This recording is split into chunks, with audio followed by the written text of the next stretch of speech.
Eel Adivasis of Alirajpur district of Madhya Pradesh, organized under the Kherut Mazdoor Chetna Sanghat, have protected their forests over 15,000 hectares, as its veteran secretary Roop Singh Padiyar explains. ગોયડું રાખી આપણું અત્યારે આખા મેળવીને આપણું ખડ વાટીને બાજરી આખો ખડ વાટી દઈને ભેળો કરીને તે વાટ લેવું હું આપણું વાટીને ફૂટફૂટાને ખરો પેલી જાઉં અને એ પૂરું જંગલ આપણું રાખને બાજરી એને હર સાલ આમાં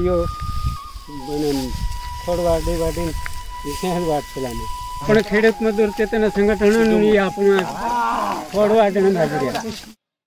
Traditional custom of labor pooling called dhas, in which both men and women work together, has contributed to the success of this conservation effort. पूरे क्षेत्र में एक जंगल भी बनाने विचार से पढ़ाने वालों रानी काजल जीवन शाला।